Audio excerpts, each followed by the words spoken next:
Welcome to Talir. This is a place called Bud. This is budding forth for a new life, and we are Capuchins working for the renewal of the society and the church.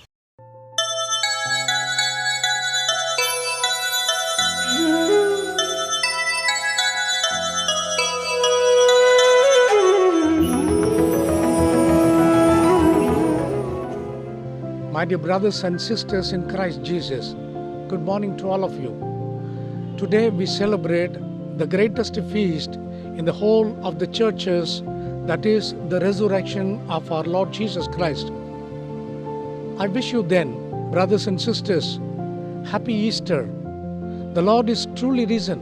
Yes, He is truly risen from the dead. Hallelujah. Jesus' resurrection then reminds us that there is life beyond the grave, the death, just as there is peace and new life after the pains of storms.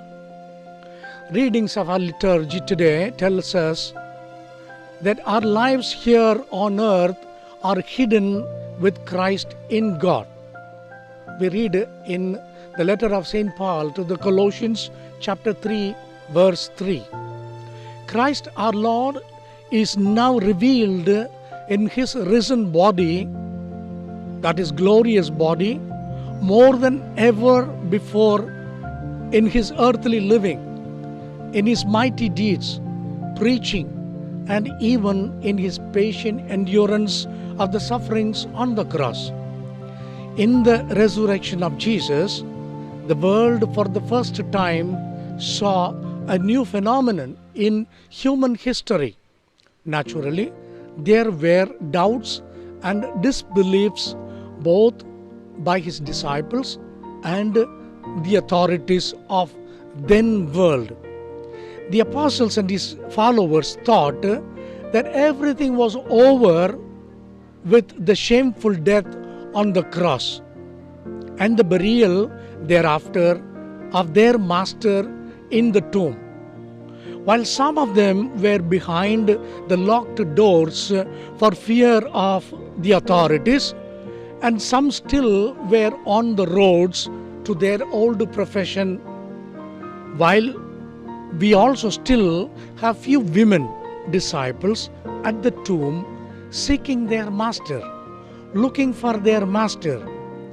Their seeing that day becomes a great news, and that they become the announcers of the resurrection of Jesus Christ.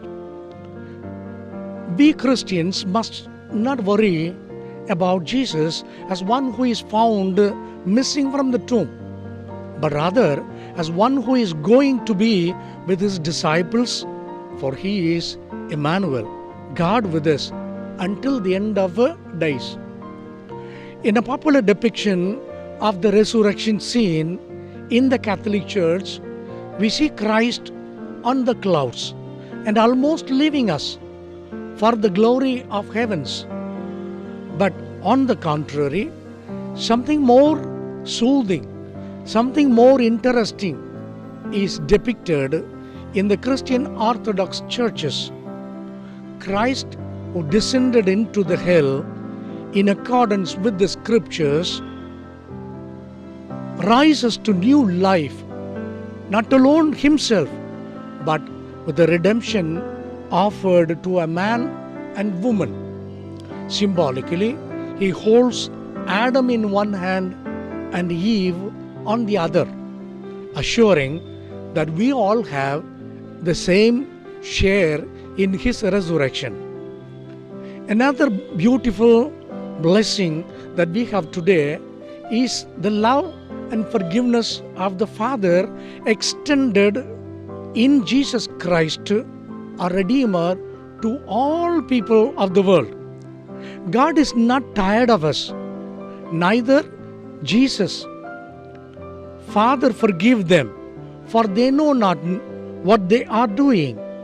This is what Jesus cried out on the cross.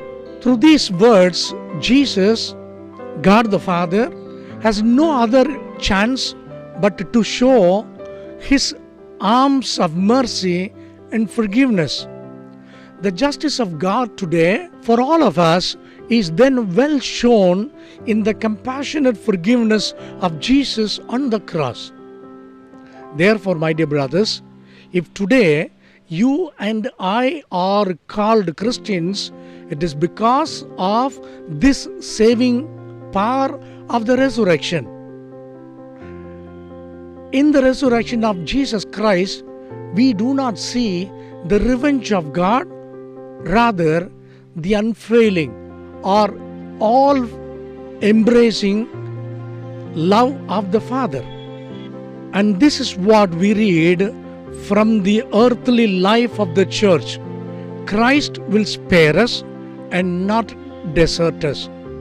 Are we ready to go just like Mary of Magdala to announce to the world that Jesus is risen and that he will save all people?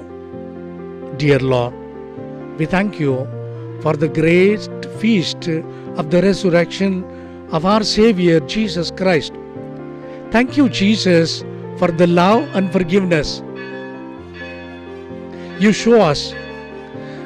We are sure to rise with you at the end of our lives here on earth. Help us to believe in you and that in your saving power of your cross and the resurrection. We pray for the courage like that of the women disciples at the tomb. May we today be filled with your power and help us that we may refrain ourselves from all forms of slavery. Amen.